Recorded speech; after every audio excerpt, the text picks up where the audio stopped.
Disclaimer: this program contains graphic descriptions of real crimes. Viewer discretion is advised. All parties are presumed innocent until proven guilty in court. The night Clara realized the billionaire was capable of murder, her hands wouldn't stop shaking. Not because she had seen a body, not because she had heard a scream, but because she had heard Victor Harrington whisper a name, and then say, "Make sure she never speaks again." Clara stood frozen in the hallway, her cleaning cloth clenched in her fist, the sound of her own heartbeat roaring louder than the chandelier above her. In that moment, she understood a terrible truth. If this man could erase someone so easily, then everyone in this house was disposable, including her. Clara had been working at the Harrington estate for 3 years, long enough to learn that silence was currency and invisibility was survival. The house was enormous, gold marble floors, glass walls that reflected your face back at you like a reminder of how small you were. It sat high on a private hill overlooking a city Victor Harrington claimed to have built with his own brilliance. People called him a visionary, a genius, a self-made billionaire. Clara cleaned the fingerprints off his trophies. To Victor, she was nothing more than background movement, a woman in a uniform who appeared, disappeared, and left no trace behind. He never asked her name, never looked her in the eyes. When she spoke, he barely heard her, and that was exactly why she heard everything. She knew the sound of his anger, the sharp snap in his voice when deals went wrong. She knew the sound of his lies, the calm, reassuring tone he used on the phone when promising loyalty he never intended to keep. She knew the sound of fear too, though it was rare.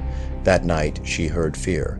Victor had arrived late, soaked from the rain, pacing his office like a caged animal. Clara was wiping the staircase banister when his voice drifted down the hall. "No," he said into his phone, low and furious. "I told you this would be handled." She was never supposed to become a problem. Clara slowed her movements, every instinct screaming at her to listen. "I don't care what she thinks she knows," Victor continued. "If she talks, we're finished, so make sure she doesn't."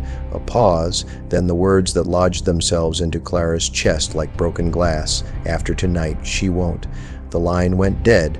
Clara stood there long after the call ended, her mind racing. She had grown up in a world where men said things like that, and meant them. She had watched neighbors disappear. She had seen mothers cry without asking questions. She knew exactly what those words meant. This wasn't business, this was blood. The next morning, the news confirmed it. A young woman was missing, an accountant, low level, someone who worked for one of Victor's many companies, too small to matter, too insignificant to cause alarm.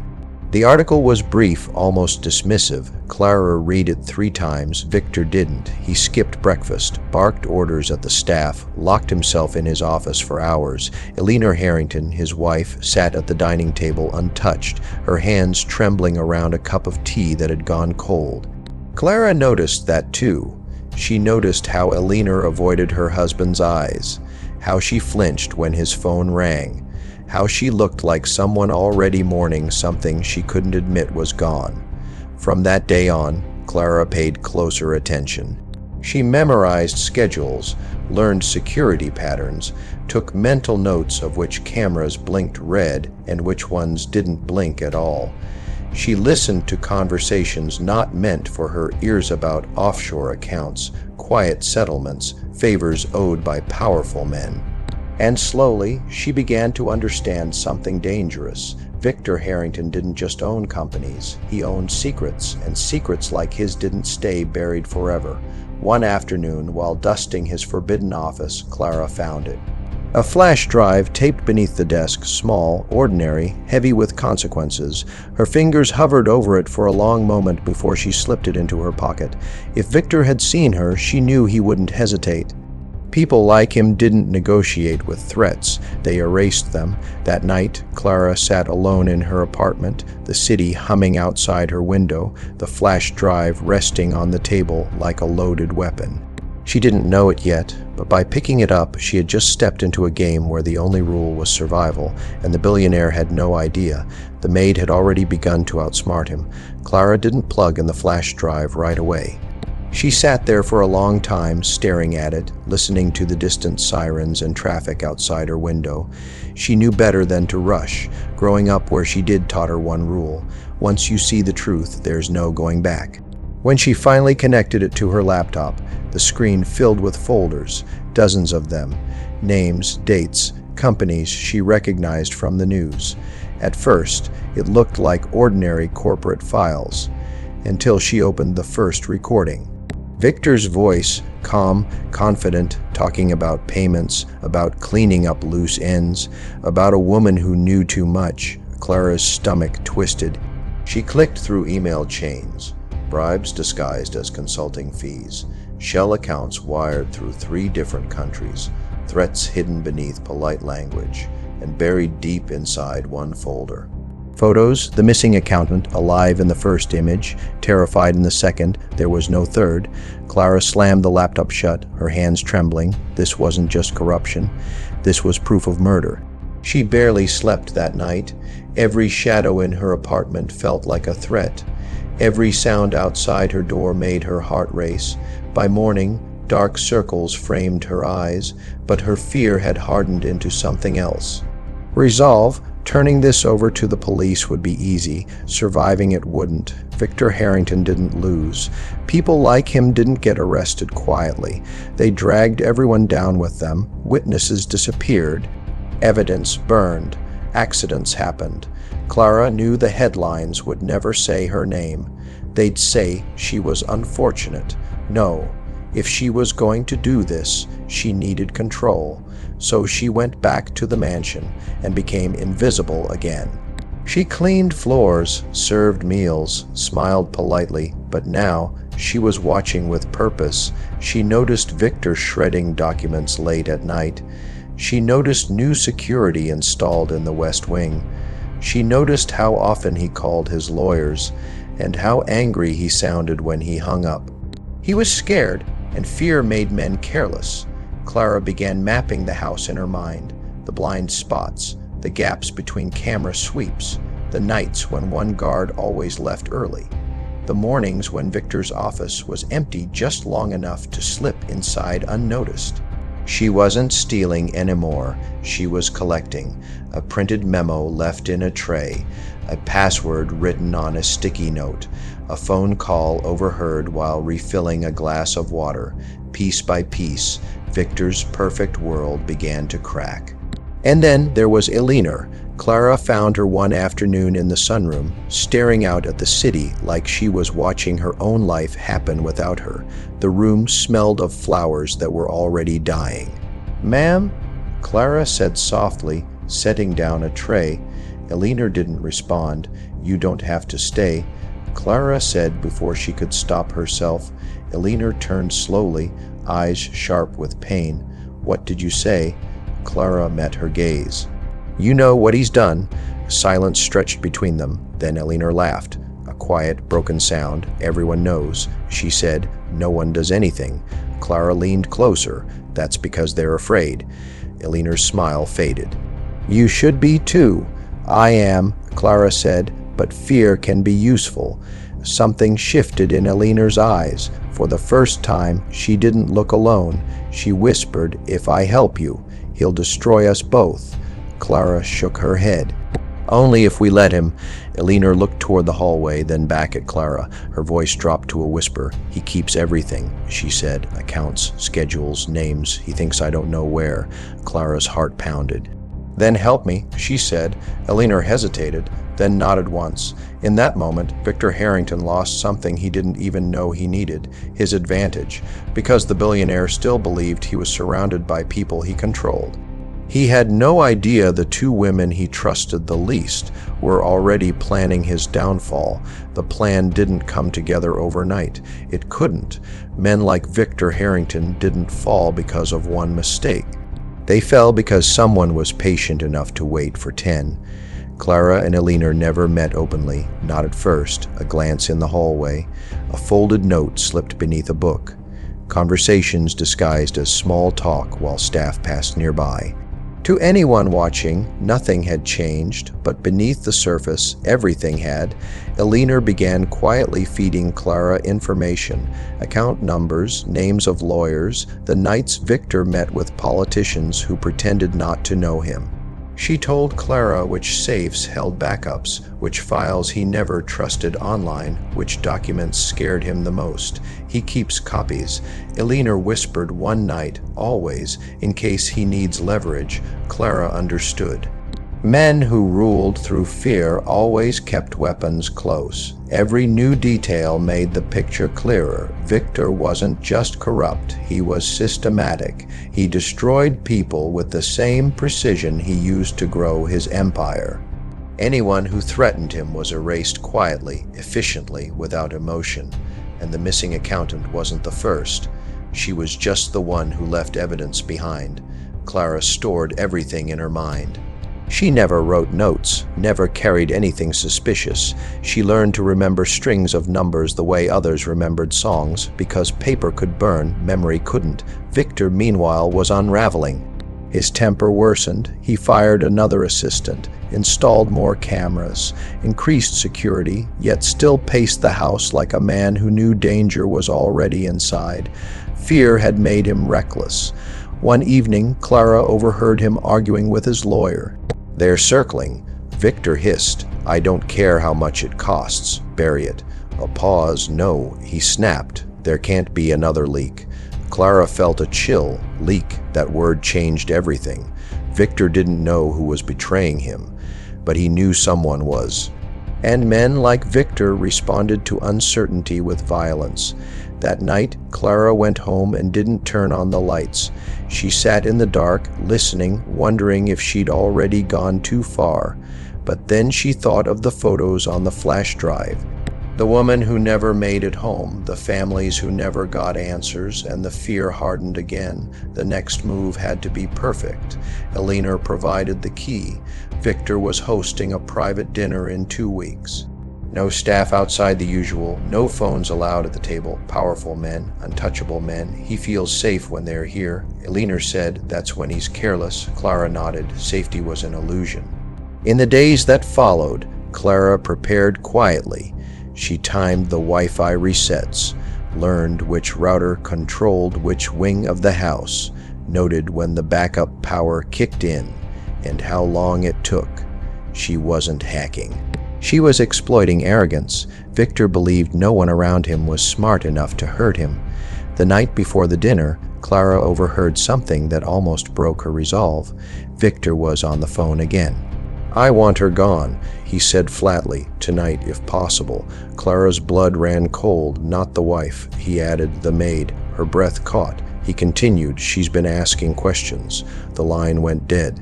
Clara stood there, frozen, the world narrowing to a single, terrifying truth. Victor was closer than she thought. Someone had noticed her. She didn't run. She didn't panic. She smiled the next morning. Showed up early, did her job perfectly, because now the game had changed. It wasn't about exposure anymore. It was about timing, and if Clara moved first, Victor would never get the chance to erase her. Not this time. Clara knew she didn't have much time. If Victor had said her name even once, then she was already marked. Men like him didn't bluff. They didn't threaten unless they were prepared to follow through. So she did the only thing that had ever kept her alive. She became invisible one last time. She stopped lingering, stopped listening too closely, stopped being curious to anyone watching. She looked afraid, and that was exactly the point. Fear made people underestimate you. It made them careless. Behind that fear, Clara moved faster than ever. She copied the contents of the flash drive onto 3 separate devices and hid them in 3 separate places. None of them connected to her.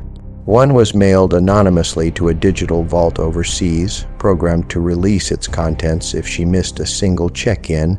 Another was hidden somewhere inside the house itself. Insurance. Eleanor felt the shift immediately.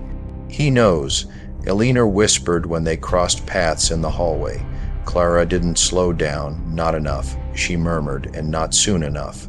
The dinner was 2 nights away. Victor was tense, snapping at everyone, but he still believed in his power. He always did. The men coming to that table were his shield, politicians, judges, investors who had too much to lose. He thought their presence made him untouchable. Clara intended to prove him wrong. The night of the dinner, the mansion glowed like nothing was wrong. Crystal glasses, perfect lighting, laughter that didn't quite reach anyone's eyes. Clara served drinks, her hands steady, her face calm.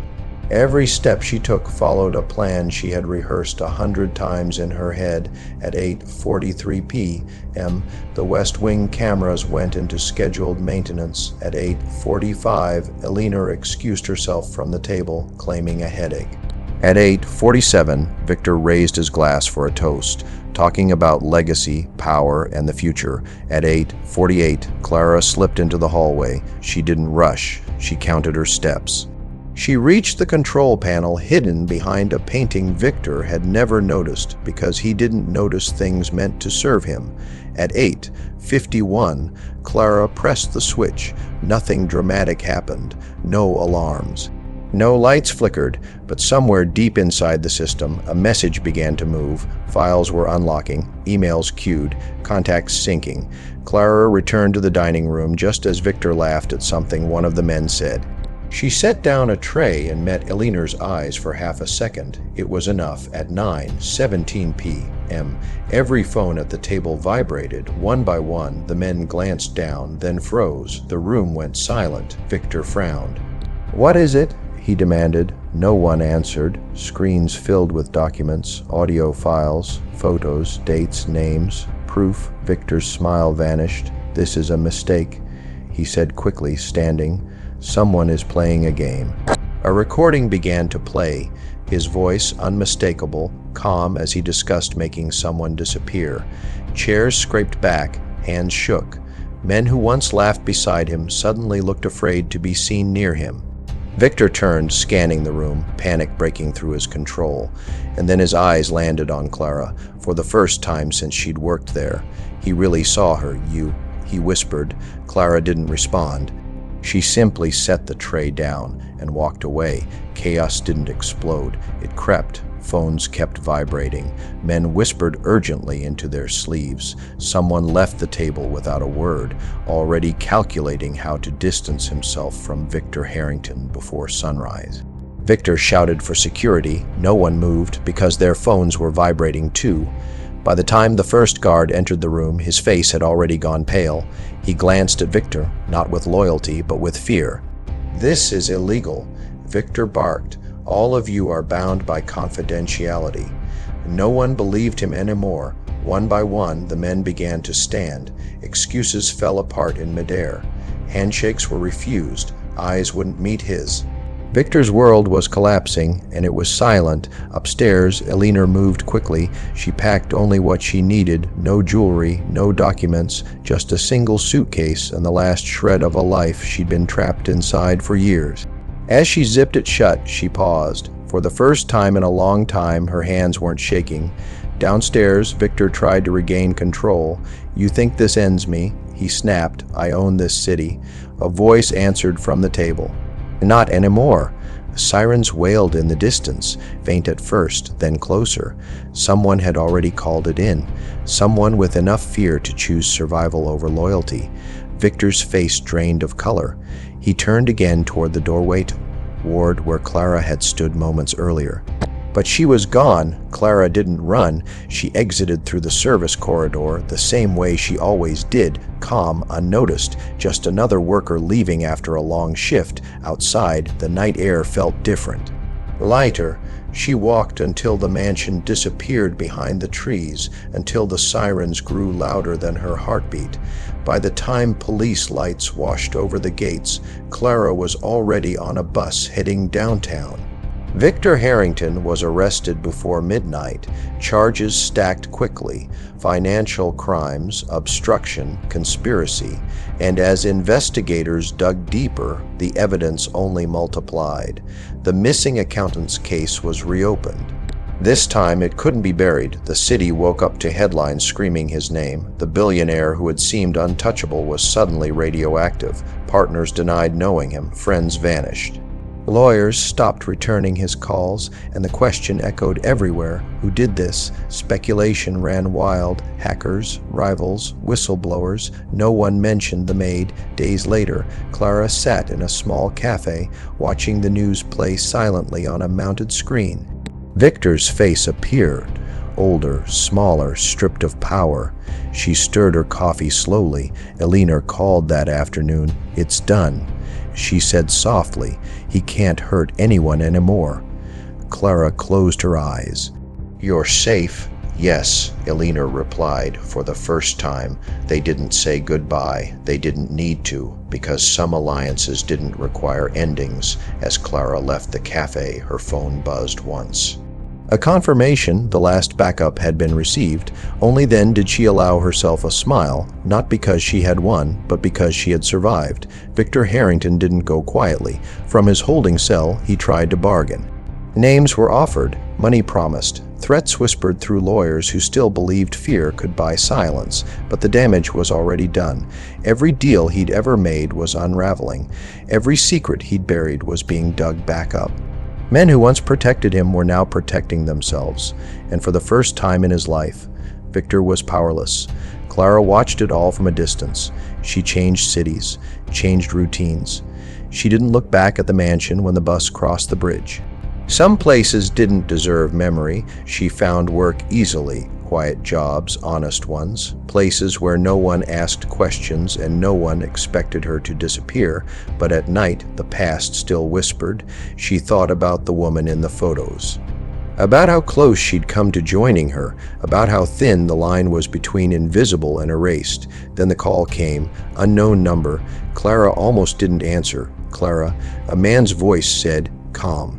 "Professional, my name is Daniel Brooks, Federal Investigations." Her pulse steadied. "We'd like to speak with you," he continued, "not as a suspect, as someone who helped." Silence stretched. "I don't know what you're talking about," Clara said. Daniel exhaled softly. "You're careful," he said. "That probably saved your life." They met in a public place. 2 agents, plain clothes, no threats. They didn't ask how she did it. They already knew. "We can't acknowledge your role," Daniel said. "Officially, you don't exist in this story." Clara nodded. "That was fine, but," he added, sliding a document across the table, "there are people who wouldn't be alive if you hadn't acted." Clara didn't touch the paper. "I didn't do it for thanks," she said. Daniel smiled faintly. "We figured." Before they left, he paused. "You should know," he said. "Victor asked about you." Clara's chest tightened. "We didn't answer." Daniel continued. "And he won't be asking again." That night, Clara walked home slowly. The city felt different when you weren't afraid of it. Weeks passed. Eleanor's divorce was finalized quietly. She donated a large portion of her settlement to victim advocacy funds. No press, no interviews.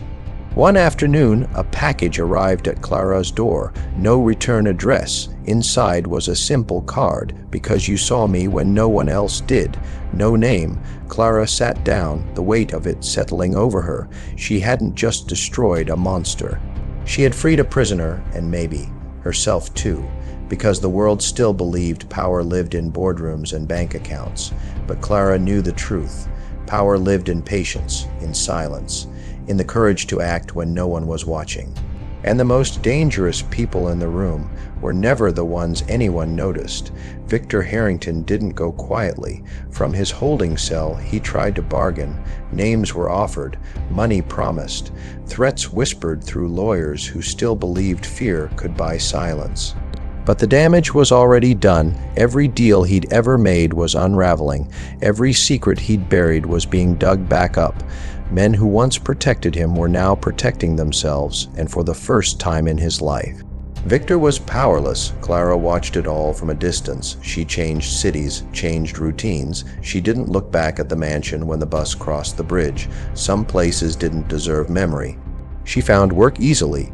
Quiet jobs, honest ones, places where no one asked questions and no one expected her to disappear. But at night, the past still whispered. She thought about the woman in the photos. about how close she'd come to joining her, about how thin the line was between invisible and erased. Then the call came, unknown number. Clara almost didn't answer. Clara, a man's voice said, calm. Professional, my name is Daniel Brooks, Federal Investigations. Her pulse steadied. We'd like to speak with you. He continued, not as a suspect, as someone who helped. Silence stretched. I don't know what you're talking about, Clara said. Daniel exhaled softly. You're careful, he said. That probably saved your life. They met in a public place. 2 agents, plain clothes, no threats. They didn't ask how she did it. They already knew. We can't acknowledge your role, Daniel said. Officially, you don't exist in this story. Clara nodded. That was fine. But, he added, sliding a document across the table, there are people who wouldn't be alive if you hadn't acted. Clara didn't touch the paper. I didn't do it for thanks, she said. Daniel smiled faintly. We figured. Before they left, he paused. You should know, he said. Victor asked about you. Clara's chest tightened. We didn't answer. Daniel continued. And he won't be asking again. That night, Clara walked home slowly. The city felt different when you weren't afraid of it. Weeks passed. Eleanor's divorce was finalized quietly. She donated a large portion of her settlement to victim advocacy funds. No press, no interviews. One afternoon, a package arrived at Clara's door. No return address. Inside was a simple card. Because you saw me when no one else did. No name. Clara sat down, the weight of it settling over her. She hadn't just destroyed a monster. She had freed a prisoner, and maybe herself too, because the world still believed power lived in boardrooms and bank accounts. But Clara knew the truth. Power lived in patience, in silence, in the courage to act when no one was watching. And the most dangerous people in the room were never the ones anyone noticed. The trial lasted 6 months. 6 months of headlines, testimonies, and men pretending they'd never heard Victor Harrington's name. The courtroom was packed every day, not because people wanted justice, but because they wanted to see what it looked like when power finally bled. Clara never attended. She followed the updates the same way she followed the weather, briefly, from a distance, without letting it shape her day. Victor's defense tried everything. He claimed the evidence was fabricated, that he was being targeted, that enemies wanted him silenced. Then the recordings played. His voice filled the courtroom, calm and unmistakable. The jury didn't need long. Guilty, on every count that mattered. When the verdict was read, Victor didn't look angry. He looked small, the kind of man who had never learned how to exist without fear controlling others. He was sentenced to life behind walls he didn't own, guarded by people who didn't care who he used to be, and just like that, the billionaire was ordinary. Months later, the city moved on. New scandals replaced old ones. New billionaires took Victor's place on magazine covers, but some things had changed, quietly. Companies cleaned their books. Executives watched their words. Power learned it could be watched too. Clara noticed it in small ways. A coworker speaking up, a manager backing down, a silence that no longer felt dangerous. One evening, she stood in front of a mirror in her apartment and studied her reflection.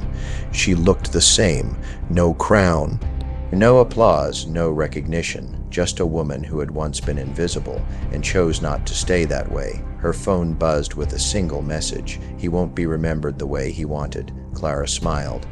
That was enough, because history rarely remembered the hands that pulled the strings. It remembered the fall, and somewhere in that fall, hidden between the headlines and the silence, was the truth.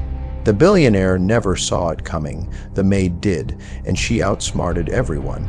Years later, people still told the story wrong. They said Victor Harrington fell because of greed, because of rivals, because power always destroys itself. They said it was inevitable. Clara heard those stories and said nothing. She lived quietly now, different city, different life, mornings filled with ordinary routines, coffee, sunlight, people who knew her name and expected nothing more than honesty.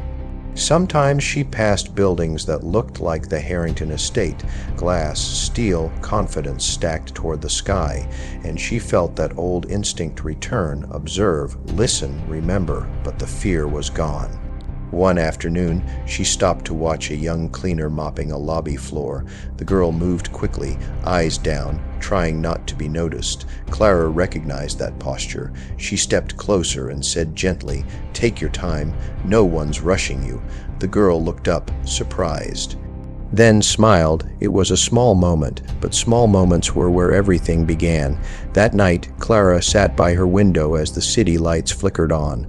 Somewhere far away, Victor Harrington was counting days inside a cell, powerless and forgotten.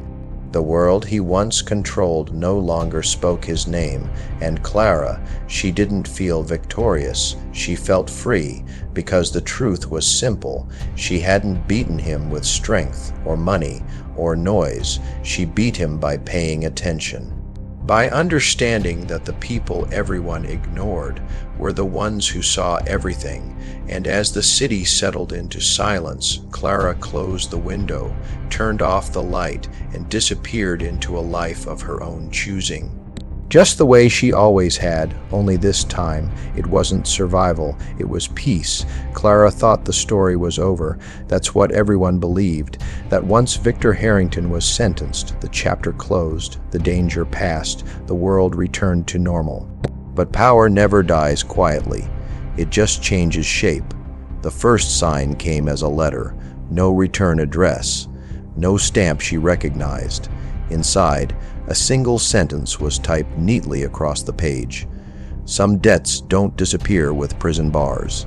Clara didn't panic. She folded the letter, placed it on the table, and sat with it until the sun went down. Fear had once ruled her life, but she had learned something Victor never did. Fear loses its power when you expect it. Over the next few weeks, she noticed small things: a car parked across the street for too long, a stranger asking questions at her workplace, a call that disconnected the moment she answered. Victor might have been gone. But his shadow wasn't. Clara understood immediately. There were people who had benefited from his silence, people whose names never made the headlines, people who were now nervous, and nervous men made dangerous mistakes. She didn't run, she documented dates, times, faces, patterns, just like before. One evening, her phone buzzed with a message from a secure number she hadn't used in years.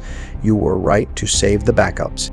Daniel Brooks. Clara exhaled slowly. "They're circling." The message continued, "but they're sloppy." That made her smile, because sloppy men were predictable. Within days, investigations expanded. Old evidence resurfaced. New names appeared. The shadow that followed Victor began to collapse under its own weight. The car disappeared. The calls stopped. The silence returned. This time it wasn't threatening. It was empty. Clara stood at her window one night, watching the street below, and understood something clearly. Victor hadn't been the exception. He'd been the example. And maybe that was the real reason he fell.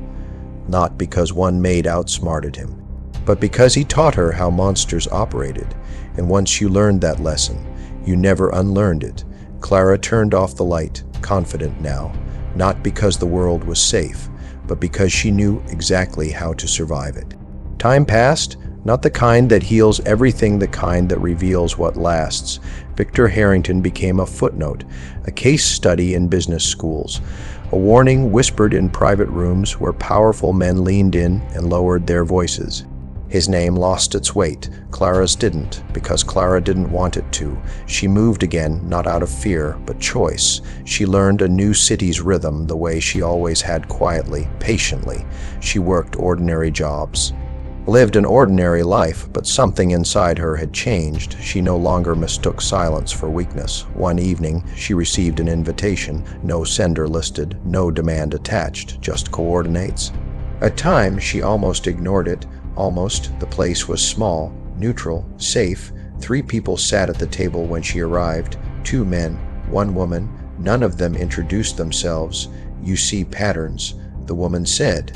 "You notice what others miss." Clara didn't respond. "We're not asking you to work for us." The man beside her added, "We're asking you to teach us how you think." Clara studied them for a long moment.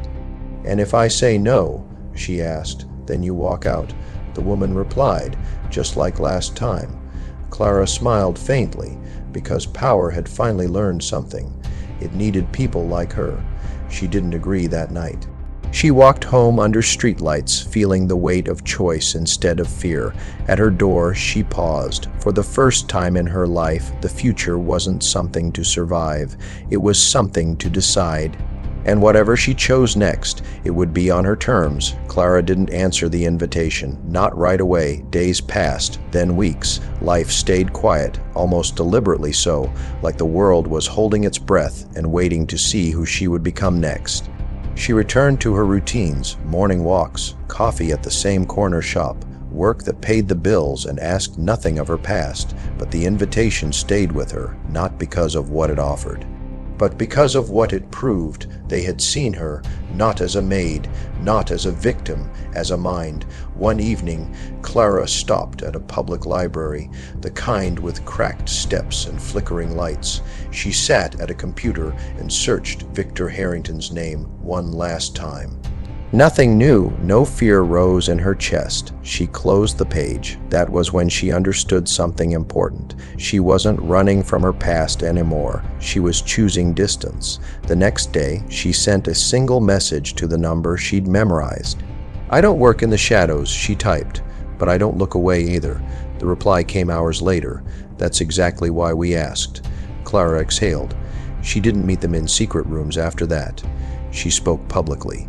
Carefully, anonymously at first, about systems, about silence, about how power hides in plain sight because people assume someone else is watching.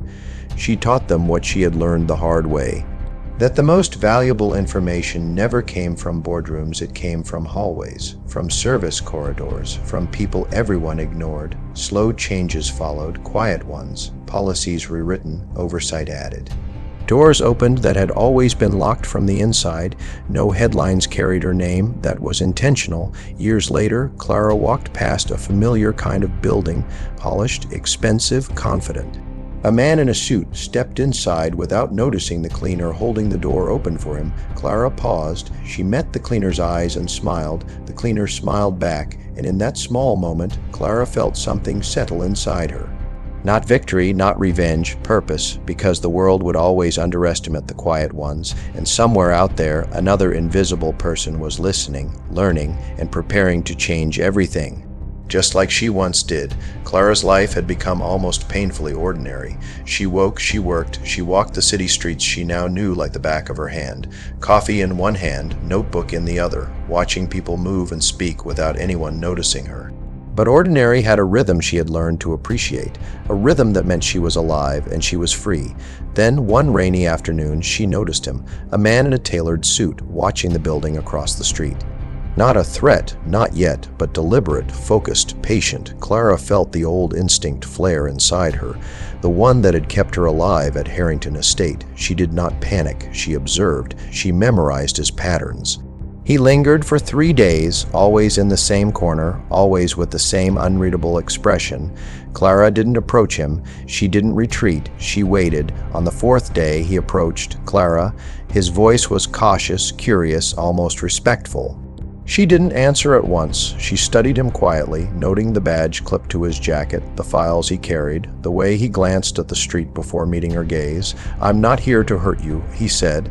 "I'm here because someone needs to understand what you understand, and we need your help." Clara's eyes narrowed. She had heard that before, but this time she realized she was in control. She didn't owe him anything. She had survived Victor Harrington. She had survived fear. "You don't know me," she said finally, "and I don't work for anyone. I work alone." He smiled faintly. "We're not asking you to work for us. We're asking you to guide us, to show us how to see the things most people ignore, the small things, the invisible signals, the corridors of power no one thinks to watch." Clara studied him for a long moment. Then slowly she shook her head. "I don't teach, I observe, I act. That's the difference." He nodded. "And that's exactly why we came to you." For the first time in years, Clara felt the familiar thrill that had guided her through the Harrington estate: strategy, patience, awareness. Not fear, not survival. Clara smiled faintly, her eyes glinting with a quiet certainty. "I'll listen," she said, "but only to understand the rest is my choice." The man nodded again. And just like that, Clara realized the world was still full of invisible battles. Battles only someone like her could see, and she was ready, because she had learned long ago, the quiet ones who watch always win. Clara didn't sleep that night. She sat by her window, rain streaking the glass, listening to the hum of the city that had always felt both alive and indifferent. She thought about the man she had met, about the invitation she had refused, and about the quiet power that pulsed through people who were never noticed. She had survived Victor Harrington. She had outsmarted him. She had protected the innocent and freed the guilty from their illusions of control. But this was different. Somewhere in the shadows, the world was still full of people who believed fear could bend reality. People who thought threats and money and influence could erase mistakes. People who never imagined someone like Clara was watching. She thought about the young cleaner she had once smiled at in the city streets, the one who didn't know the full scope of what she had done, but who carried the same posture, the same awareness, and she understood something clearly. She was no longer just surviving. She was teaching quietly without saying a word. The next morning, Clara returned to her routines, coffee, notes, walks through streets she knew intimately, but now she carried herself differently. She watched more carefully, listened more closely, noticed the smallest details in people's movements, conversations, even the way light fell across a hallway. By midday, she spotted another sign. A small anomaly, a man who lingered too long outside a building, eyes darting, nervous hands checking his watch. Clara paused, observed, waited. He was doing nothing overtly dangerous, yet instinct screamed at her attention.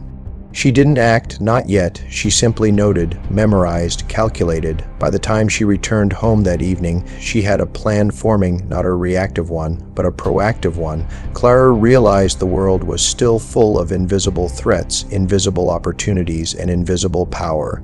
And she had learned the hardest lesson of all. It was not enough to survive. It was not enough to disappear. You had to see the world clearly, understand it quietly, and move with precision when the moment demanded it. Clara closed her notebook and smiled softly to herself. The quiet ones always won, and now she was ready for whatever came next. Clara walked into the cafe, her steps careful, measured. The place was ordinary. Tables scattered, faint smell of coffee, soft chatter that barely reached her ears. Perfect. She liked ordinary. It made her invisible again the way she liked it. But today she wasn't alone. A man sat in the corner, eyes scanning the room, alert but pretending otherwise. He was waiting for her. Clara didn't flinch. She had learned long ago that fear was a choice. Observation was power. She approached the table slowly. "You're Clara," he said before she could speak. "I am," she replied, calm. "Controlled. I've been told you see things no one else does," he continued. "You understand patterns, power, silence, control, and you act when no one expects it." Clara folded her arms. "And you are, call me Marcus," he said, leaning back. "I'm here because the world needs people like you. People who notice what others ignore, people who can see the danger before it arrives."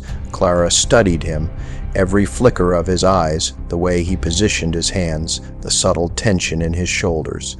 Nothing aggressive, nothing threatening, but she could feel the calculation. "And why me?" she asked. "I don't work for anyone, I never have." Marcus smiled faintly. "That's exactly why. You've done it before. You survived when no one else could. You outsmarted a billionaire. You turned invisibility into strength. That skill is rare and valuable." Clara leaned back slightly, considering. She thought of Victor Harrington, of the Harrington estate, of Eleanor, of the woman who never made it home, of every quiet observation, every careful step, every calculated risk that had kept her alive. "I don't need your world," she said finally. "I don't want it. I'm not here to follow anyone." "I'm not asking you to follow," Marcus said softly. "I'm asking you to teach, to guide, to show others how to see what you see, and to prepare them for the dangers most people ignore." Clara stared at him for a long moment, then she smiled. Not a small, polite smile, but one that carried the weight of someone who had learned to control every situation she entered. "I'll listen," she said slowly. "And I'll teach, but only on my terms." Marcus nodded. "That's all we ask." For the first time in years, Clara felt the thrill return. Not fear, not panic, not survival, strategy, control, purpose. She had survived once. And now she would guide the next generation of invisible, powerful observers, because the world never truly understood the quiet ones, but Clara always would, and that was more than enough. Weeks passed. Clara's life returned to its quiet rhythm, but now it carried a new weight, a responsibility she hadn't asked for, but one she could not ignore. She taught subtly, anonymously, sharing insights with those who could see beyond the surface. Small lessons, tiny interventions, guidance that changed outcomes without anyone realizing why. Her students were careful, observant. They listened, they learned, and they acted cautiously, just as she had learned to do at the Harrington estate. One evening, as Clara walked through the city streets under the glow of streetlights, she noticed a subtle pattern: an abandoned car parked in an unusual spot, the same one she had memorized months ago. Nothing overt, but enough to make her pause. Her instincts flared. She followed at a distance, silent, calculating, watching. Inside the car, a man fumbled with a small device, a camera, maybe a tracker. Clara noted the license plate, the angle of his hands, the way he scanned the street. No sudden movements, no panic, but she remembered one rule: people who believed they were unseen rarely were. By the time she had returned to her apartment, Clara had already traced the man's route, memorized his face, and noted the patterns in his behavior. Every detail was recorded in her mind, every anomaly cataloged. She didn't report it, not yet. She didn't act recklessly. She waited, observed, learned. The next morning, she checked the city's security logs she had access to through her quiet network of contacts. Patterns matching the man's movements, evidence of surveillance. Clara smiled faintly. He had underestimated her, and that was the difference between survival and destruction. Later that night, a message appeared on her secure line: "They've noticed you." Clara didn't flinch. Not anymore. She tapped a single key, activating a pre-planned sequence that would protect her movements, mislead anyone tracking her, and feed misinformation to those who sought control. The thrill returned, the same one she had felt when she orchestrated Victor Harrington's downfall. Not fear, not panic, not desperation, control, precision, power, and for the first time in years, Clara allowed herself a small thought. She was ready, because invisible people never make mistakes. They watch.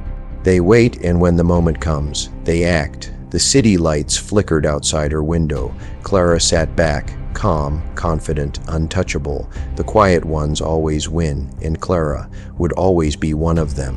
Months passed, and the city began to forget Victor Harrington. The headlines moved on. New scandals replaced the old. New names filled magazines and news feeds, but Clara never forgot. Not the woman who had disappeared, not the lessons she had learned, not the silent victories that had made her stronger. She had become something more than invisible. She had become vigilant.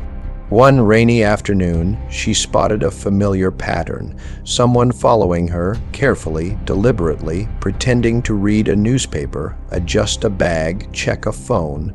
Clara's pulse didn't spike. She had been here before. She had survived far more dangerous games. She allowed him to follow her through 2 blocks, then ducked into an alley. Her instincts were flawless. The man hesitated. He had realized too late that he had been noticed.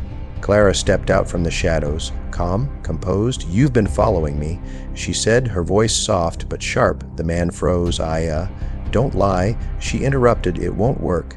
He swallowed, trying to regain composure. "I was sent to watch." Clara raised an eyebrow. "By whom?" The man's eyes darted, calculating. I can't tell you that." Clara smiled faintly. "Then you just lost your leverage." She noted every detail. his posture, the slight tremor in his hands, the hesitation in his voice. Every micro movement told a story, revealed a weakness. "Go home," she said softly, "and hope I don't follow you back." He nodded quickly, turning to leave. His steps hurried, betraying the panic he tried to hide. Clara watched until he disappeared into the rain-soaked streets. Alone, she exhaled, calmly. This city, this world, would always be full of people who believed fear controlled everything, but Clara knew better. Fear was only power if you allowed it to be, and she had learned long ago, the most dangerous people in any room were the ones everyone ignored. Sitting back in her apartment, Clara opened her notebook. Pages filled with observations, calculations, strategies. She added the new encounter, cataloged every detail, every nuance. For years, she had survived by noticing what others didn't. Now, she thrived by acting on it. And somewhere deep inside her, Clara smiled, knowing one unshakable truth. The quiet ones don't just survive, they win, always, and Clara had already won more times than anyone would ever know. It was late when Clara received the first sign. A package left at her door with no return address. She didn't panic. Fear had been a constant companion in her life, and she had learned to recognize it, isolate it, and control it. This wasn't fear. It was a challenge. Inside the package was a single envelope. No name, no markings, just a note typed neatly. "We know who you are. We see what you see." Clara smiled faintly. She had expected this. Years of observing, predicting, and anticipating had taught her one lesson above all. Someone always notices. Always. She didn't open the envelope right away. Instead, she studied the apartment, the street outside, the faint hum of the city at night. Everything was ordinary, but ordinary was never accidental. Ordinary could hide the most extraordinary threats. Finally, she opened the envelope. Inside was a small card and a single line. "There are others who need your guidance. Are you willing to act again?" Clara's fingers lingered over the card. She thought of all she had survived. The Harrington estate, Victor's empire, the hidden dangers she had navigated, and the countless lives she had quietly protected. She thought of Elinor, the missing accountant, and the young cleaners she had once observed, learning the same lessons she had learned in silence. She exhaled slowly, always. She whispered to herself. The next morning, Clara prepared, not for survival, never again, not for fear. She had mastered it. She prepared to teach, to guide, to act in the shadows while the world remained oblivious. Because the truth was simple, the world underestimates the quiet ones. It always had, it always would, and Clara would always be one of them. Her notebook lay open on the table, filled with years of observation, patterns, and strategies. She added a new page. Step 1, watch. Step 2, understand. Step 3, act. Step 4, survive and win. Outside, the city pulsed with life, oblivious to the unseen battles unfolding in plain sight. Clara stood at the window, calm, alert, ready. Because she had learned the ultimate truth. The most dangerous people are never the ones everyone sees. They're the ones everyone ignores, and Clara had already outsmarted them all. Months turned into years, but Clara never stopped watching. The city changed. Buildings rose, businesses fell, new names filled the headlines. People still believed power lived in the boardrooms, in the flashing logos, in the wealth no one questioned. They were wrong. Clara knew better. She had learned long ago that power was quiet, power was patience, power was observation, and above all, power was invisible to those who didn't know where to look. One evening, she noticed a subtle disruption in her usual routes. A delivery truck parked too long, a pedestrian glancing at a building more than necessary, a shadow that moved against the rhythm of the night. Her pulse didn't quicken, fear didn't surge. She didn't run. She observed, she cataloged, she memorized. By the time she returned home, Clara had pieced together a network, a group of people moving through the city like invisible chess pieces, all unaware they were being watched. Some were harmless, some Potentially dangerous. She didn't act immediately. She never acted immediately. Patience had saved her life more times than she could count. Instead, she prepared. She began leaving subtle signals, guiding patterns, small breadcrumbs of information. Anyone following her would notice only what she wanted them to notice. Anyone trying to interfere would misstep, miscalculate, underestimate her as they always had. That night, as rain-slicked streets reflected the city lights, Clara sat by her window with her notebook open. Every observation, every anomaly, every potential threat or opportunity recorded meticulously. She smiled faintly, because Clara understood a truth the world never would. The quiet ones always win. They watch. They wait, they understand, and when the time comes, they act. And Clara, she had been acting all along, invisible, patient, precise, always ahead, and the world, still oblivious, would never see her coming. Not until it was too late. Clara's reputation existed only in whispers. No headlines, no accolades, no recognition. But the impact of her work rippled quietly through the city. Policies changed, secrets were exposed, threats neutralized, and no one knew how or why. She preferred it that way. One morning, as she walked along a familiar street, she noticed a man she hadn't seen before, a stranger, alert, observing the buildings as if measuring them, noting their angles, the entrances, the flow of traffic. She smiled faintly. He thought he was invisible. Clara didn't follow him, not yet. She studied him from a distance, noting his patterns, his timing, the way his eyes flicked to shadows, the slight tension in his shoulders. He was careful, too careful, perfect. She would wait. Weeks passed, every movement, every subtle signal recorded in her mind. By now, Clara had become a master of patience, of timing, of acting without exposing herself. She moved like the city itself, unnoticed, essential, observing everything. Then, one night, she received a message on a secure line she hadn't used in years. "They're ready. Are you?" Clara leaned back, considering.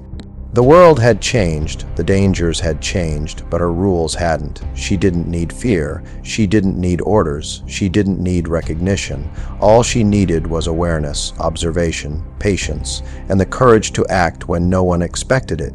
She smiled faintly, because Clara understood the ultimate truth. The most dangerous people are never the ones everyone sees. They are the ones who watch, they are the ones who wait, and they are the ones who strike. Precisely, quietly, invisibly, Clara closed her notebook, slid it into her bag, and stepped into the night. The city hummed around her, bright lights, moving crowds, endless noise. But she moved like a shadow, unseen, untouchable. And somewhere in the distance, her next challenge was already unfolding. She had survived everything. Now she was unstoppable. The quiet ones always win, and Clara had just begun. Clara's life had become a delicate balance between visibility and invisibility. She walked the streets of the city each day, blending seamlessly with the crowd, unnoticed by the masses but alert to every detail. Patterns, behaviors, movements. Nothing escaped her attention. The city had become her chessboard, and she had learned to play every piece silently. Then came the first real test in years, a subtle disruption in her routine, a brief glance from a stranger that lingered too long, a shadow moving against the flow of pedestrians, a car parked in the wrong spot. Clara didn't panic. She never did. She observed. She cataloged. She analyzed. By the third day, she had mapped a small network of people and movements. Patterns she could exploit. Mistakes they had already made, though they didn't know it yet. She didn't intervene immediately. Patience was part of her power. Acting too soon would reveal her hand. That evening, as she returned to her apartment, she noticed a small envelope slipped beneath her door. No markings, no sender.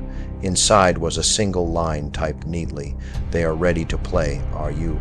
Clara's lips curved into a faint smile. She wasn't afraid. She hadn't been for years. She had survived Victor Harrington. She had outsmarted him. She had navigated threats far greater than any ordinary person could imagine, and lived. Now the stakes were higher, but so was her skill. She opened her notebook and added a new page. Step 1, watch.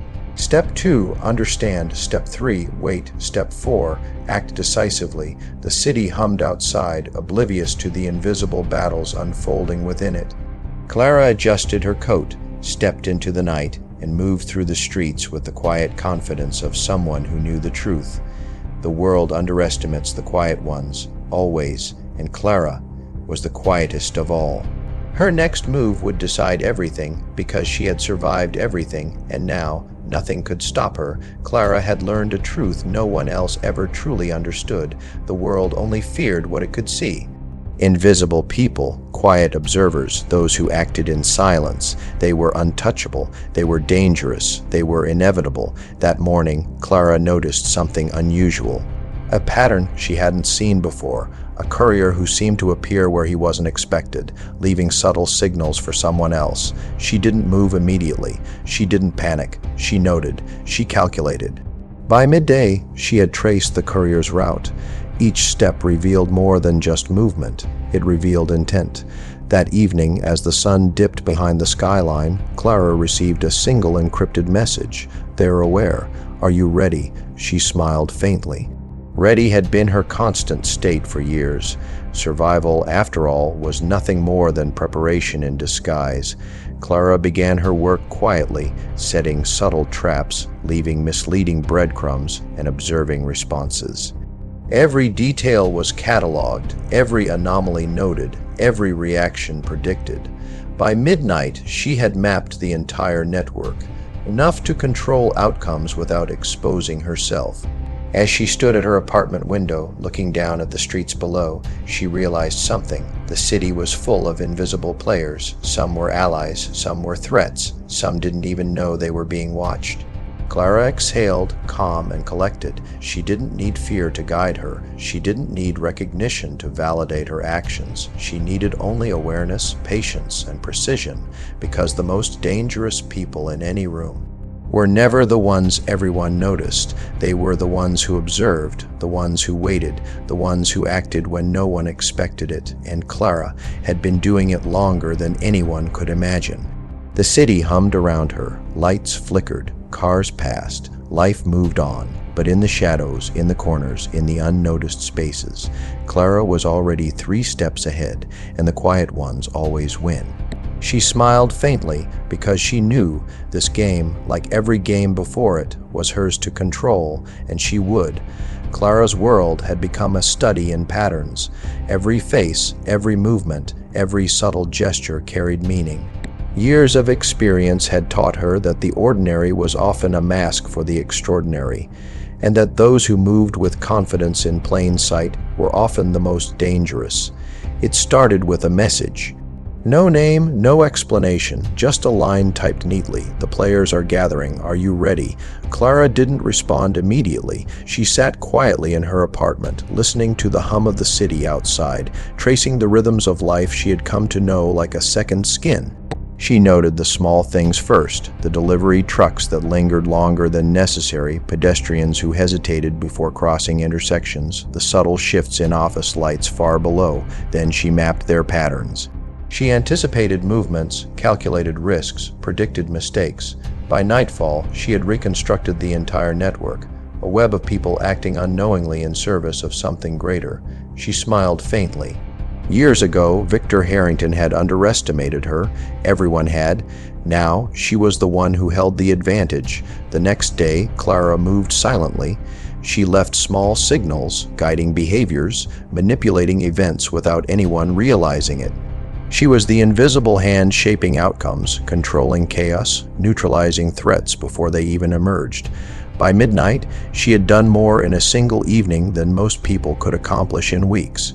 She returned to her apartment, poured a cup of coffee, and opened her notebook. Every detail was recorded, every movement catalogued, every possible outcome predicted, because Clara had learned the ultimate truth. The most dangerous people are not the ones everyone notices. They are the ones who watch, they are the ones who wait, and they are the ones who act when no one expects it. Clara sat back, calm, confident.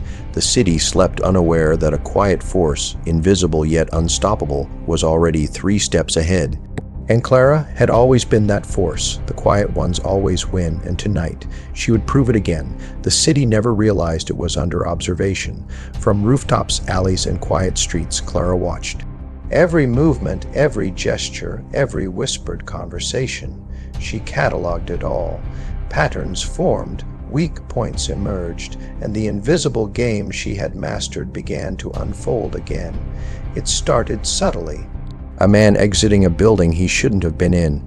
A delivery van parked too long. A shadow that didn't belong. Clara noted it, memorized it, understood it. No one else would see it. No one else would understand its significance. Later that evening, a message appeared on her secure line. "They are mobilizing. Are you ready?" Clara smiled faintly. She had been ready for years. She didn't rush. She never rushed. Patience was her power. She traced movements quietly, mapped interactions, calculated outcomes. Every step, every glance, every signal was a clue. By midnight, Clara had reconstructed the web of invisible players in the city, those who influenced events without ever being noticed, those who sought control without understanding the game, and those who underestimated the quiet ones. She began her subtle interventions, a small misstep here, a misleading signal there. Every move was invisible, undetectable, yet decisive. By morning, she had shifted the balance without anyone realizing it. Chaos had been averted, threats neutralized, patterns restored, all without leaving a trace of her presence. Sitting by her window, Clara opened her notebook. Every detail meticulously recorded, every possibility anticipated. The truth she had learned long ago still held. The most dangerous people in any room are not the ones everyone sees. They are the ones who observe. They are the ones who wait. They are the ones who act when no one expects it. And Clara had always been one of them. She closed her notebook, took a deep breath, and stepped into the city night once more. The quiet ones always win, and Clara was unstoppable. By the time dawn broke, the city had already shifted. No alarms had sounded. No headlines screamed of danger. People went about their morning routines unaware that something catastrophic had been stopped before it could even begin. Clara watched the sunrise from her window, calm and unmoved. She didn't feel pride. She didn't feel relief. This was simply the result of preparation meeting opportunity. She reviewed the night's events in her mind. Every choice, every misdirection, every moment where patience had mattered more than speed. The network she'd uncovered was already collapsing under its own weight, turning inward, questioning itself. That was always the key. People destroyed themselves far more efficiently than any outside force ever could. Clara packed away her notebook and stepped out into the morning crowd. She moved like she always had, quiet, unremarkable, invisible, the kind of person no one ever remembered seeing twice. On a street corner, she paused. A man across the road met her eyes for just a second too long. He hesitated, then he looked away. He knew not everything, but enough to understand that some games were unwinnable. Clara continued walking. She didn't look back. She never did, because she knew something the world refused to accept.